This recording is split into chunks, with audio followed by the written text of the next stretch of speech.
আসসালামু আলাইকুম dear viewers and well wishers, welcome back to my YouTube channel EGS English by Shahin sir. প্রিয় নবম ও দশম শ্রেণীর শিক্ষার্থী বন্ধুরা, তোমাদের সিলেবাসে রয়েছে সাফিক্স এবং প্রিফিক্স।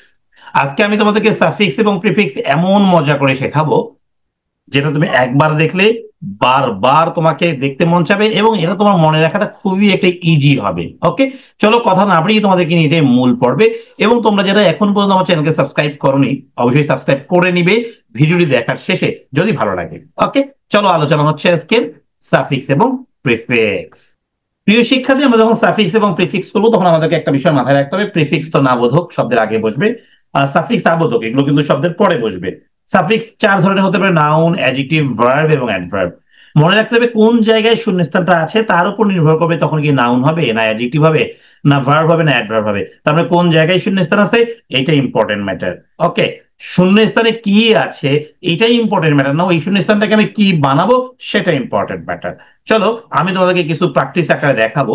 এখানে দেখো অনেকগুলো রয়েছে, তার মধ্যে আমি এখন সবার আগে 13 নম্বরটা প্র্যাকটিস করে দেখাবো। কত নম্বর? 13। তোমরা ভিডিওগুলো দেখো, যদি ভালো লাগে তোমরা শেয়ার করো। তোমরা যত বেশি শেয়ার করবে, যত বেশি লাইক কমেন্ট করবে, তত বেশি ভিডিও পাবে। ওকে, চলো আজকের আলোচনা হবে 13 নম্বরটি। এই যে সেন্টেন্স গুলো রয়েছে আমরা জানি noun, pronoun, adjective, verb, adverb যে পার্টস অফ স্পিচ রয়েছে সবগুলো থেকে আমাদের মাত্র 4টা আইটেম কাজে লাগবে। কয়টা? 4টা। নাউন লাগবে, অ্যাডজেক্টিভ লাগবে, ভার্ব লাগবে এবং অ্যাডভার্ব লাগবে। আমরা জানি নাউন কোথায় কোথায় থাকে, এগুলো কিন্তু আমরা সুন্দর করে পড়েছিলাম। হ্যাঁ, নাউন কোথায় কোথায় থাকলে নাউন হবে, কোথায় কোথায় থাকলে অ্যাডজেক্টিভ হবে, কোথায় কোথায় থাকলে ভার্ব, অ্যাডভার্ব হবে। তাই না? দেখো নাউনের অবস্থান দিয়েছি। নাউনের আমি 5টা অবস্থান বলেছিলাম, সাবজেক্টে নাউন, অবজেক্টে শূন্যস্থান থাকলে নাউন, প্রিপজিশনের পরে শূন্যস্থান থাকলে নাউন, পজিটিভের পরে শূন্যস্থান থাকলে নাউন, ডেমনস্ট্রেটিভের পরে থাকলে নাউন। এইবার আমরা দেখবো হচ্ছে নাউনের পরে হচ্ছে আমাদের অ্যাডজেক্টিভ রয়েছে। দেখো অ্যাডজেক্টিভের মাত্র 2টা, বি ভার্বের পরে থাকলে অ্যাডজেক্টিভ হবে আর নাউনের আগে বা পরে শূন্যস্থান থাকলে অ্যাডজেক্টিভ হবে।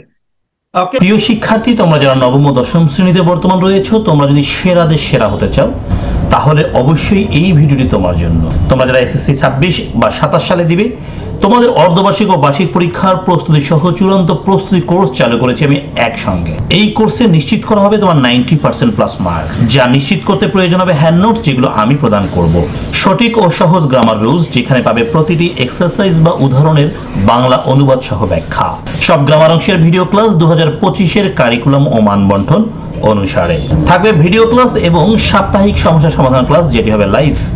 এই কোর্সের মেয়াদ 31 ডিসেম্বর 2025 পর্যন্ত। কোর্সটি কিনতে বা বিস্তারিত জানতে কল করো নিচের নাম্বারে, হোয়াটসঅ্যাপ বা সরাসরি। এবার দেখো ভার্ব যদি করতে বলে, ভার্ব কোথায় করতে বলবে? যদি সাবজেক্টের পরে শূন্যস্থান থাকে তাহলে ভার্ব করতে হবে, আবার টু এর পরে শূন্যস্থান থাকলে ভার্ব করতে হবে। আমরা আরেকটা আইটেম দেখবো অ্যাডভার্ব। মনে রাখবো শূন্যস্থানে যদি অ্যাডজেক্টিভ থাকে তাহলে তার সঙ্গে এলওয়াই লাগায় অ্যাডভার্ব করতে হয়। চলো এবার বাস্তবে প্রয়োগ দেখবো। Haji Mohammad Muhsin is famous for his. দেখো হিজের পরে শূন্যস্থান আছে, কার পরে? হিজের পরে। তাহলে হিজের পরে শূন্যস্থান তাহলে কি হবে? আমার এটা কি নিয়মে ছিল? চলো দেখে না যাক আমার নিয়মে এটা ছিল কি ছিল না।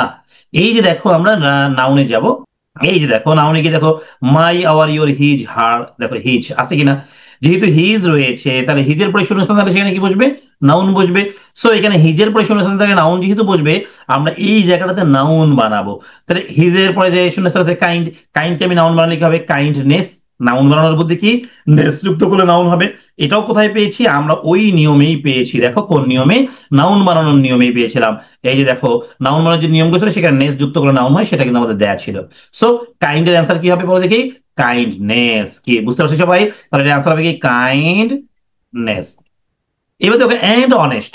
এখন দেখো এন্ড এর আগে এবং এন্ড এর পরে মনে রাখবো দুই জায়গায় একই জিনিস বসবে। এন্ড এর আগে নাউন হলে পরেও নাউন, এন্ড এর আগে অ্যাডজেক্টিভ হলে পরে অ্যাডজেক্টিভ।